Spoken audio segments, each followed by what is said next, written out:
శివోహం భక్తి ఛానల్కి స్వాగతం అండి. అందరికీ నమస్కారం. అసలు వారాహి మాత అంటే ఎవరు? వారాహి అమ్మవారి మహత్యం ఏమిటి? రాత్రి వేళలోనే అమ్మను ఎందుకు పూజిస్తారో, పూజా విధానం ఏమిటో పూర్తి వివరాలు తెలుసుకుందామండి. వారాహి అమ్మను రాత్రి వేళలో కొలుస్తారండి.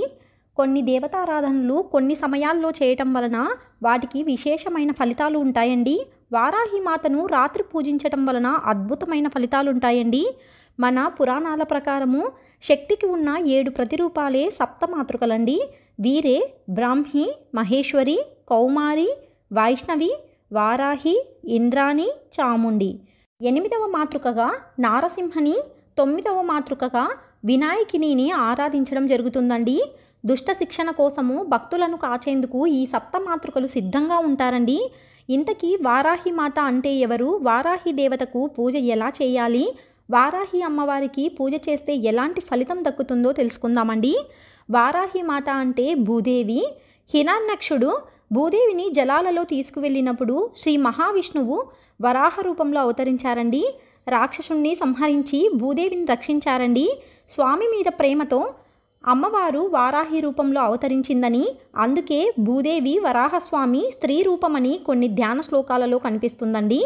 వారాహి అమ్మవారు అంటే ఎవరో కాదండి, శ్రీ మహాలక్ష్మి స్వరూపము.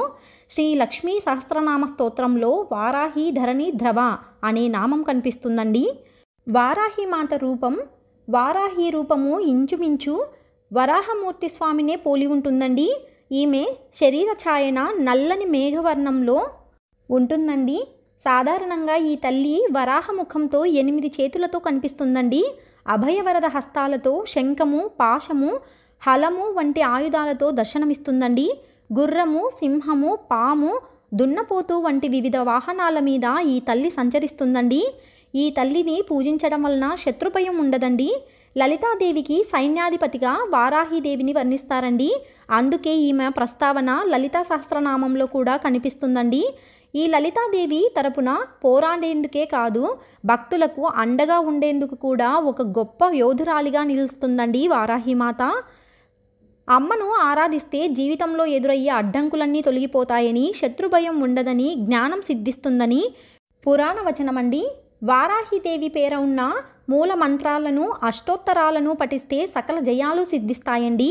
హయగ్రీవ స్వామి అగస్త్యులకు చెప్పిన వారాహి 12 నామాలు అత్యంత శక్తివంతమైనవిగా చెబుతారండి.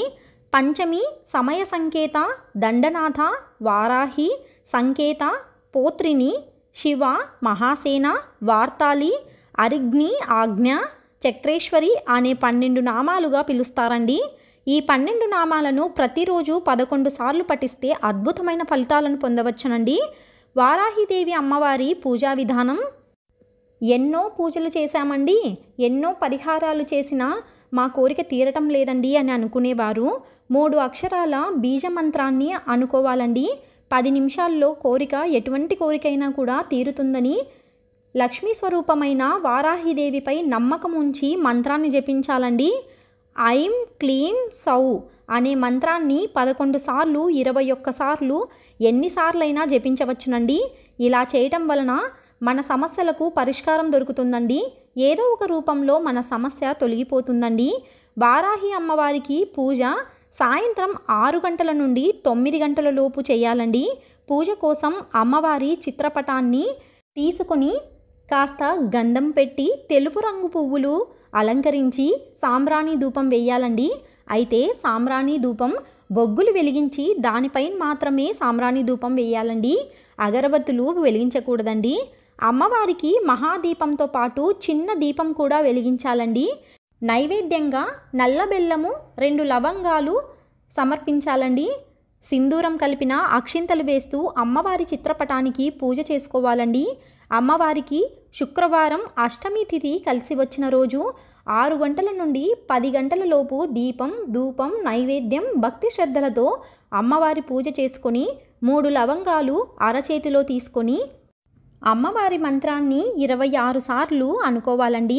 మనము ఏమి కోరుకుంటే వెంటనే అది జరిగి తీరుతుందండి. నరదిష్టి, చెడు దృష్టి, ఎదుటివారి శాపము వంటి తగలకుండా ఉండేందుకు శుక్రవారం రోజున అష్టమి తిథి పంచమి నాడు అమ్మవారిని పూజించాలండి. ఈరోజు అమ్మవారికి చాలా ఇష్టమైన రోజు.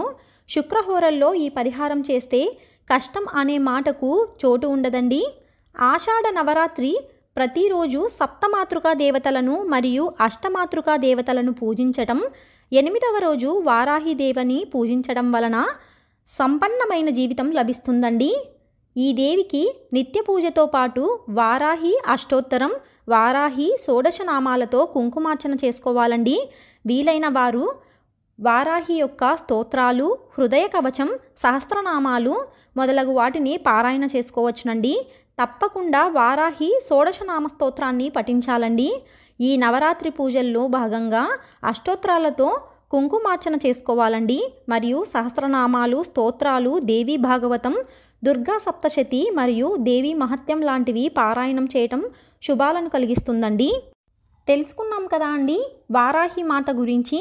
మరొక వీడియోలో మళ్ళీ కలుసుకుందామండి. సెలవు మరి. స్వస్తి.